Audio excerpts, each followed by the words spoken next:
Let's still stay in Nigeria, where the country's president, Muhammadu Buhari, has welcomed the safe release of 23 train passengers held hostage by gunmen since March. Officials said the victims, who were found in terrible conditions, were being checked by doctors at a military hospital. The military announced that the committee is set up, which had secured the release of the hostages, but gave no details. The secretary of the committee, Prof Umar Yusuf, said no ransom was paid and there was no use of military force. Now, joining me on the news to further discuss this latest release is our security consultant, Femi Aratokun-Ale. Thank you so much for joining us on the news, Femi. Yeah, thank you for having me. So let's talk about the insecurity level in Nigeria, looking at the abduction and the release as a case study. So looking at that circumstance around the freedom of the victims and the proposed non-payment of ransom, which they claim, and the prolonged nature of this abduction, what do we make of all of this? Thanks again. And I think we need to look at it from two perspectives. Yes, we don't need to encourage ransom payment. However, there's so much that must have gone behind the scene to make sure that the rest of the 23 abductees were actually released. But that doesn't mean, or that doesn't make it up for us not to ask questions in terms of, let's even start from the welfare of these people that have been released. What exactly are they going through? What is their health situation is going to be looking like, and the rest of that. I don't think we do take all this into action, or perhaps put it to context that when things like this happens, does that give us any assurance that such is not going to happen again? And besides, with all this, we've not seen any perpetrator being accused or arrested, or no single arrest made, nothing whatsoever in the history of kidnap that we've known so far in this country, or perhaps some people being fully prosecuted in Nigeria today. We commend the efforts of the military, the police, the presidency, and the president himself for doing so much in making sure that there's a bit of closure to this, but that doesn't mean that we don't need to ask questions about what went wrong, who are to blame. Do we need to blame the contractors that built these railroads, or we need to blame the Minister for Transportation for not doing the actual job they are meant to do in making sure that life is safe in all this sort of journey management that we need to start doing again in Nigeria of today.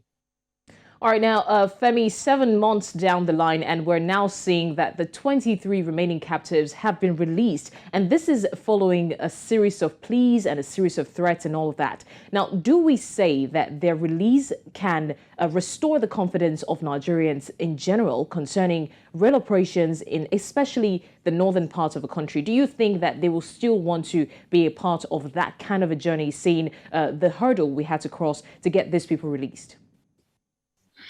To be honest with you, absolutely the answer to that question you just asked me is a no, a capital no.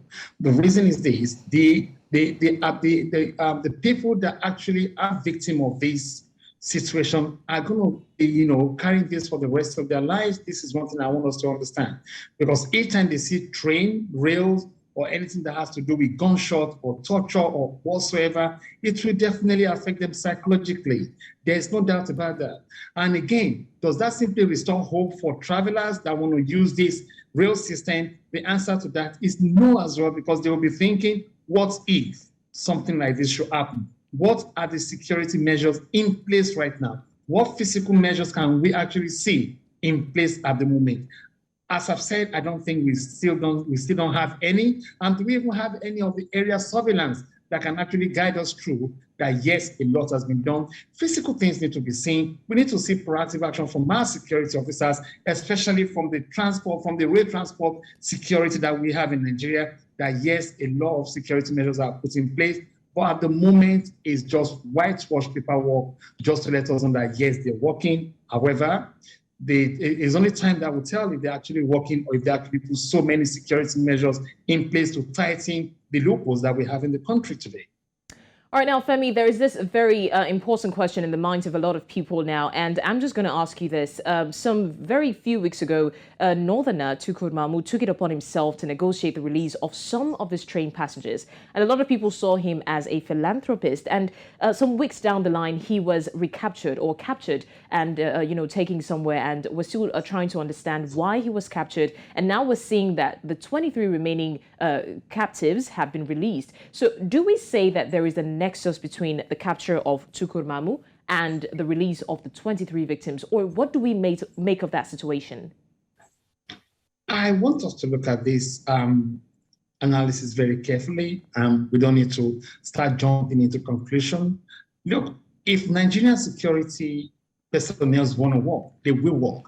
And I know one thing for a fact, we have some core discipline officers that are ready to lay down their lives to make sure that Nigeria works the way it should. However, we have some bodies, we have some powerful elements and criminals in political offices that would definitely not want to make things work because they're actually benefiting from it. So the arrest, the release, and the recapture, and the whole scenario going on around this suspect being captured says a whole lot that he knows so much.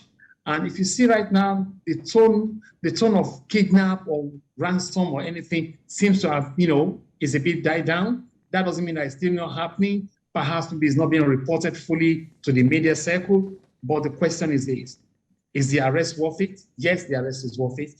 Will the arrest now be part of why we release this 23? I would rather say yes, it's part of it because they know so much and they need to ask them so much so that we can put a whole lot of this into a closure in Nigeria.